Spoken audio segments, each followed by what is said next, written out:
Sir sir చెప్పండి. అయితే ఇవాళ తిరుపతి లడ్డు వ్యవహారం మీద అసెంబ్లీ కానీ మండలి కానీ చర్చ జరగబోతుంది.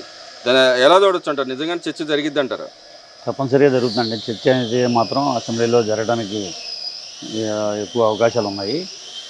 ఈ వాళ్ళు చర్చ వీళ్ళు జరపడానికి ఇంట్రెస్ట్‌గా ఉన్నప్పటికి కూడా కూటమి నేతలందరూ కూడా ఇంట్రెస్ట్‌గా ఉన్నా కూడా ఎమ్మెల్యేస్ వాళ్ళు కూడా వాళ్ళు జరపడానికి వాళ్ళు ఈ కార్యక్రమాన్ని నిర్వర్తించడానికి ఏమాత్రం వాళ్ళు మొగ్గు చూపించట్లేదు. అసలు భయంతో వాళ్ళు మనం ఏం చేయాలి, జరిగింది అంతా తేటతెల్లమైంది కాబట్టి, విషయం తేటతెల్లమైంది కాబట్టి మనం ఇందులో నెగ్గుకు రావడానికి అవకాశం లేదనే పద్ధతిలో వాళ్ళు అసెంబ్లీకి రావడానికి అవకాశం ఉండకపోవచ్చు. మరి మండలిలో బొత్స గారు ఛాలెంజ్ విసురుతున్నాడు. మేము సుముఖంగా ఉన్నాం, వాయిదా తీర్మానం ఇచ్చినా ఈ గవర్నమెంటే పారిపోతుందని చెప్పి మాట్లాడుతున్నాను. నిన్న గవర్నమెంట్ అని మేము రెడీగా ఉన్నాం అని చెప్పింది. మరి ఇప్పటికైనా వచ్చి మాట్లాడతారంటారా? మాట్లాడటానికి బొత్స అయితే మాత్రం ఆయన అంగీకరించారు. ఆయన రావడానికి అంగీకరించారు. కానీ వాళ్ళకి మండలిలో కూడా వాళ్ళకి కొద్దిగా మెజారిటీ ఉండటం వల్ల ఆ బలంతో శాసనమండలిలో గట్టిగా అంటే వాళ్ళు గట్టిగా వినిపించడానికి కూడా ఏం లేదు. మొత్తం తేటతెల్లం అయిపోయింది. విషయం అంతా తేటతెల్లమైంది.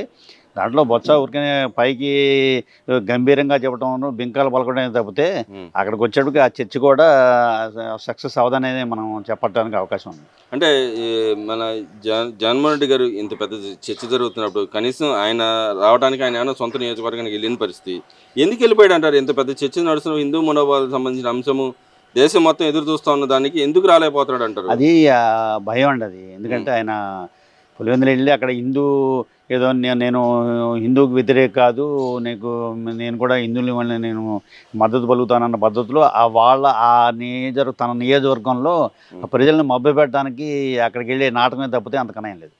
అంటే మరి అసెంబ్లీ లాంటి వేదిక, ఇంత పెద్ద వేదిక అప్పుడు చర్చించి దాని మీద ఆయన చెబుతాడు, గతంలో మా గవర్నమెంట్ జరగదు, ఈ గవర్నమెంట్లో జరిగినప్పుడు ఎందుకు చర్చకి రాలేకపోతున్నాడు అంటారు ఆయన? భయం ఉందండి. భయం ఉంది అసెంబ్లీకి రావడానికంటే.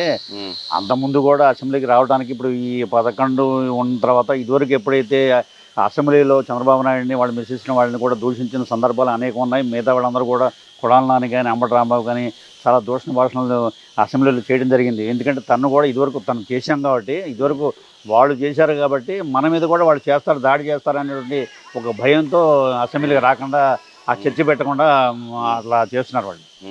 అంటే మరి నిజంగానే ఆయన రాపోవటాన్ని ఇక్కడ ఎలా చూడొచ్చు అంటారు? అంటే ఓ పక్క ఇంత పెద్ద చర్చ జరుగుతుంది, నేను హిందువులకి నా తప్పు లేదు, ఆ గవర్నమెంట్లో జరిగింది అన్నప్పుడు ఎందుకు బలంగా వాదన వినిపించలేకపోతున్నారంటారు వాళ్ళ పార్టీ కూడా? ఈ గవర్నమెంట్ అంటే కంపల్సరీ మీరు ఏది తీసుకొచ్చినా ప్రూఫ్తో రమ్మని చెబుతుంది. నిజంగానే వాళ్ళ దగ్గర ప్రూఫ్లు ఉన్నాయంటారా? ప్రూఫ్లు వాళ్ళ దగ్గర ఉన్నట్టయితే ఇప్పుడు చీల్చి చెందలేవాళ్ళండి. ఇదివరకే వీళ్ళ దగ్గర ఇప్పుడు అయితే మన ప్రూఫ్లు మన కూటమి నేతల దగ్గర, కూటమి వాళ్ళ దగ్గర అయితే ప్రూఫ్లు అయితే గట్టిగా ఉన్నాయి వాళ్ళ దగ్గర లేవు, గట్టిగా లేవు. కాబట్టి ఏం వాదించాలి, ఏం మాట్లాడాలని తెలియని పరిస్థితుల్లో వాళ్ళు సందిగ్ధావస్థలో ఉన్నారు వాళ్ళు. మరి ఇక్కడ కనీసం ఇన్నాళ్ళకి పులివెందులు ఎందుకు గుర్తొచ్చింది అంటారు? పులివెందులు అంటే ఆ భయం అనేది, అంటే నా ప్రజలకి నేను న్యాయం చేస్తున్నాను, నేను హిందూ ధర్మాన్ని నేను పాటించే పద్ధతిలో నేను అన్ని చేస్తున్నాను పద్ధతిలో అక్కడ వాళ్ళ ప్రజల మెప్పు కోసం పులివెందులు వెళ్ళటమే తప్పితే ఇన్నాళ్ళ నుంచి వెళ్ళినటువంటి జగన్మోహన్ రెడ్డి పులివెందులు వెళ్ళేటంటే భయంతో కూడినటువంటి ఇదే, అంతకన్నా ఏం లేదు. మరి ఇక్కడ ఇంకో విషయానికి వస్తే, కోర్టుకు ఎక్కిన పరిస్థితి ఏదైతే గవర్నమెంట్ ఏకసభ్య కమిషన్ చేసిందో దానికి సుబ్రహ్మణ్య స్వామి కోర్టుకు ఎక్కిన పరిస్థితి. కోర్టు కూడా నిన్న చెప్పింది కంపల్సరీ మీరు దీని మీద ఎంక్వైరీ జరగాలని చెప్పిన పరిస్థితి. దాన్ని ఎలా చూడొచ్చు అంటారు? ఇక్కడ ఇప్పుడు ఎంక్వైరీ చేయాలంటే మొట్టమొదటిలో ఇది అసలు యాక్చువల్గా అయినట్టయితే చంద్రబాబు నాయుడు అప్పుడు ఎన్డీటీవీ రిపోర్ట్ ఇచ్చిన తర్వాత చంద్రబాబు నాయుడు దాన్ని బేస్ చేసుకుని ప్రజలకి ఈ విధంగా చేయడం జరిగింది. బయటికి వెళ్ళవించడం జరిగింది తప్పితే కావాలని చెప్పి ఇండివిజువల్గా ఆయన సొంతంగా వెళ్ళి ఏదో మన హిందూ మనోభావాలు దెబ్బతీయాలన్నటువంటి ఆలోచనలో ఆయన చంద్రబాబు నాయుడు చెప్పలేదు. అది బేస్ చేసుకుని చెప్పినట్టయితే వీళ్ళు కొద్దిగా వైసీపీ నాయకులు ఏం చేశారంటే టీడీపీ కూటమిని దెబ్బతీయాలన్నటువంటి ఆలోచనలో రకరకాల ప్రచారాలు, దుష్ప్రచారాలు అవన్నీ చేసి ఛానల్స్లో కూడా వాళ్ళు విపరీతమైనటువంటి చేసిన తర్వాత చేసేసి దాన్ని భ్రష్టు పట్టించాలి, ఈ విషయాన్ని మనం పక్కకు తీసేయాలనేటువంటి పద్ధతిలో వాళ్ళు చేసిన విన్యాసం అంతకన్నా లేదు. అంటే సుబ్రహ్మణ్య స్వామి అంటే ఒక పేరున్న లాయరు. సుబ్రహ్మణ్య స్వామి అలాంటి వ్యక్తి ఇంతమంది వందల కోట్ల మంది భక్తుల మనోభావాలు దెబ్బతిన్నా కూడా ఇంకా అసలు పాలక మండలి మీద చర్యలు తీసుకోకూడదని దిగటాన్ని ఎలా చూడొచ్చు అంటారు ఇక్కడ? దిగడానికంటే అక్కడ సుబ్రహ్మణ్య స్వామి మాజీ ఎంపీ, బీజేపీ ఎంపీ అండి. ఇప్పుడు అతనికి కొద్ది వాగ్దాటి ఉన్నటువంటి మనిషి, కొద్ది ఏదైనా కానీ తిమ్మిని బొమ్మిని చేసేటువంటి శక్తి ఉన్నటువంటి వ్యక్తి. అటువంటి వ్యక్తిని తీసుకొచ్చి వైసీపీ జగన్మోహన్ రెడ్డి కానీ నాయకులు కానీ అతను తీసుకొచ్చి తన వాదాన్ని గట్టిగా వినిపిస్తాడు. వినిపించిన తర్వాత మన వైపు మనకి మన రావడానికి తీర్పు రావడానికి అవకాశం ఉంటుంది అనేటువంటి పద్ధతిలో ఆయనకి కోట్ల ఆయనకి ఇచ్చి ఆయన తీసుకొచ్చి చేసినట్టే ఫస్ట్ ఆ పిటిషన్ ఆయన వేసినటువంటి ఏకసభ్య కమిషన్ ఏదైతే ఉందో ఆ కమిషన్ని అది తప్పని పద్ధతిలో ఛాలెంజ్ చేయడానికి సుబ్రహ్మణ్య స్వామి పిటిషన్ కోర్టులో పిటిషన్ వేయడం జరిగింది. అంటే మరి ఇక్కడ ఏదైతే కోర్టు ఇచ్చిన 10 పేజీల నివేదిక ఇచ్చింది, దాంట్లో కల్తీ జరిగిందని వాస్తవాన్ని నిర్ధారిస్తూనే పాలక మండలి మీద చర్యలు తీసుకో అధికారం గవర్నమెంట్కి ఉందని చెప్పింది. దాని తగ్గట్టుగా ఏకసభ్య కమిషన్ వచ్చిందంటారా? ఏకసభ్య కమిషన్ అనేది ఇప్పుడు వాళ్ళు అంతకుముందు సిట్ దాంట్లో సిట్ ఇచ్చిందండి, రిపోర్ట్స్ ఇచ్చింది.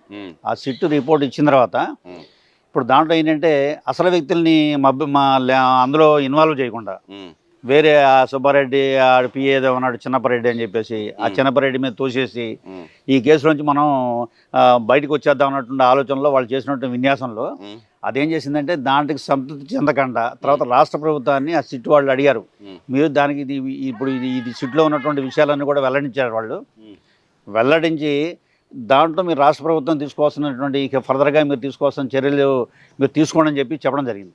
గతంలో ఏదైతే పర్చేసింగ్ కమిటీలో కూడా కరుణాకర్ రెడ్డి గారు ఉండగానే దీనికి ఆజ్యం పోశారని చెప్పి టీడీపీ నాయకులు మాట్లాడుతూ ఉన్నారు. దాన్ని ఎలా చూడొచ్చు అంటారు? గతంలో ఎన్నడూ లేని విధంగా చైర్మన్ అనే వ్యక్తి పర్చేసింగ్ కమిటీలకు ఎప్పుడు వెళ్ళిన దాఖలాలు లేవు, దానికి ఒక సపరేట్ వ్యవస్థ ఉండేది. ఇప్పుడు కరుణాకర్ రెడ్డి గారు మా టైంలో జరగలేదు, అంతా చంద్రబాబు నాయుడు చేశాడు, దేవుడి భక్తులు మనోభావాలు దెబ్బతీస్తున్నాడు, చూడమల్లో ఉన్న పవన్ కూడా ఈయన కామెంట్ చేస్తున్నాడని మాట్లాడుతూ ఉన్నాడు. నిజంగానే ఆ విధంగా మాట్లాడారు చంద్రబాబు నాయుడు గారు?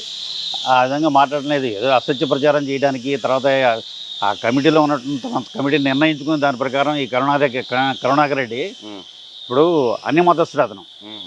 ఈ హిందువుల మనోభావాలు దెబ్బతీయాలి, చంద్రబాబు మీద మనం ఇవి రుద్దేశాలి, ఏముంటే అవి రుద్దేశాలి అన్నట్టు ఆలోచనలో ఆ విధంగా చేసినదే. కానీ కరుణాకర్ రెడ్డి కూడా ఇప్పుడు ఇవాళ కాకపోయినా రేపైనా సరే కరుణాకర్ రెడ్డి దీని మీద కరుణాకర్ రెడ్డి మీద చర్యలు తీసుకోవడానికి అవకాశాలు కూడా ఉన్నాయి. మరి అదేవిధంగా చూస్తుంటే అంబటి రాంబాబు ఇప్పటికీ మాట్లాడుతున్నాడు, రాష్ట్రంలో రెడ్ బుక్ రాజ్యాంగం నడుస్తుంది, నా మీద అక్రమమైన కేసులు పెడతా ఉన్నారు, అయినా పర్లేదు నేను తగ్గేదే లేదని మాట్లాడుతూ ఉన్నాడు. చెప్పండి. ఇప్పుడు అంబటి రాంబాబు తగ్గేదే లేదంటే అతను ఎప్పుడైతే 18 రోజులు రిమాండ్లు పెట్టి బయటికి జైల్లోంచి బయటకు వచ్చిన తర్వాత అతను మాట్లాడిన విధానంలో మీకు చాలా మార్పు కనపడింది. అతను ఇదివరకు ఉన్నటువంటి ఆ ఊపు కానీ ఇది కానీ లేకుండా వీళ్ళు ఈ రిపోర్ట్లు వాళ్ళు కూడా వాళ్ళని అడగడం జరిగింది, ఏంటి చాలా నీరసంగా ఉన్నారు ఏంటి ఏంటంటే నేను నీరసంగా లేదు, ఐఎమ్ ఆల్ రైట్ అనే పద్ధతిలో మాట్లాడుతున్నాడు. కానీ ఒక విధంగా ఎందుకునో తెలియదు కానీ ఒక విధమైనటువంటి జంక్ అనేది మనిషిలో కనపడింది.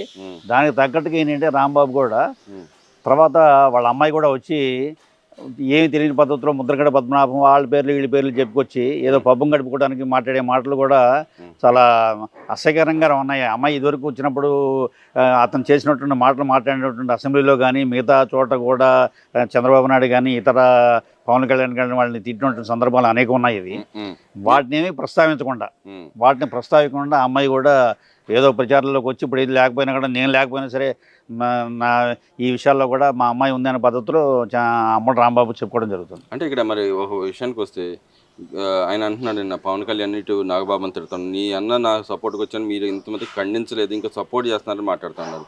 వాళ్ళు ఎందుకు సపోర్ట్ చేయలేదంటారు ఈ విషయంలో ఆయన చేసిన వ్యాఖ్యల మీద? వ్యాఖ్యలు అంటే మొదటి నుంచి కూడా ఇతను కాపు కులమైనటువంటి కూడా అంటే మన కులాల సంగతి మనం ప్రస్తావించక్కర్లేదు. ఆయన ఎత్తున్నాడు కులాలు, ఆయన ఎత్తుతున్నాడు కాబట్టి కులాల సంగతి. ఇప్పుడు కాపు వర్గానికి నువ్వు చేసినట్టు కాపు కులాలనే నువ్వు కాపు కులం అయి ఉండి కూడా నువ్వు కాపు కులాన్ని నువ్వు తిట్టిన సందర్భాలు అనేక ఉన్నాయి. అంటే నువ్వు కాపు వాళ్ళని కలుపుకోవాలన్న ఆలోచన నీతో ఉద్దేశంలో లేదు. నీ పిల్లలు కూడా నువ్వు వాళ్ళు కమ్మ వాళ్ళకి ఇచ్చి నువ్వు చేసుకున్నావు. నువ్వు ఉమ్, చేసుకున్న తర్వాత నీ కులాన్ని రక్షించుకోవాలన్న ఆలోచన నీకు లేకపోగా ఇతరులను నీకున్న కులాన్నే నువ్వు తిట్టేసి ఇవాళ కాపు కులం నాకు అండగా లేదు, నాకు అండగా రావట్లేదు, ఎవరు కూడా రావట్లేదు అనే పద్ధతిలో చెప్పడం హాస్యాస్పదంగా ఉంటుంది. ఉమ్. అంటే గతంలో కూడా ఆయన ఒకనొక సందర్భంలో అసలు నాకు కాపులు అంటే పడదు, కాపుల గురించి నేను లేను, నాకు అందరూ సమానమైనట్టుగా మాట్లాడిన వ్యక్తి ఇప్పుడు ఎందుకు వచ్చి అటు ముద్రగడ కూడా మాట్లాడుతూ ఉన్నాడు. మా నాయకుల్ని గతంలో నా మీద దాడి చేశారు, ఇప్పుడు వీళ్ళు కూడా దాడి చేస్తున్నారు అన్నట్టు మాట్లాడుతూ ఉన్నాడు. దాన్ని ఎలా చూడొచ్చంటారు? అవకాశవాదండి. ఉమ్, అవకాశాన్ని బట్టి మనం ఊసరవెల్లి రంగులు మారుస్తుంది. ఉమ్, దాని ప్రకారమే ఈ అంబటి రాంబాబు కూడా ఆ విధమైనటువంటి చర్యలు చేస్తున్నాడు. ఉమ్, ఎందుకంటే ఇప్పటికీ ఏది అవసరమో దాని ప్రకారం అది చేసుకోవాలన్న ఆలోచన ఉన్నాడు. తప్పితే మన ఇక్కడ కులమైన ప్రస్తావన కాదు, అందరూ సమానమైనటువంటి ఆలోచన అనేది ప్రతి ఒక్కరికి కూడా రావాలి. ఉమ్, అది రాకపోగా నీ కాపు కులాన్ని నువ్వు చేసుకోవాలంటే వెనకాల నీ కులాన్ని కూడా నువ్వు మద్దతు ఇచ్చుకోవాలి. ఇదివరకు ఉమ్, ఇవాళ నీకు ఆపద వచ్చింది కదా అని చెప్పేసి నీ కాపు కులాలు నాకు ఎవరు కూడా నాకు అండగా నిలవట్లేదు అనేది ఉమ్, అది చాలా అసహ్యకరమైనటువంటి మాట అనమాట. ఆ విధంగా మాట్లాడటం అనేది ఉమ్. అది అతనికి ఒకరికే చెల్లుబాటు అయింది.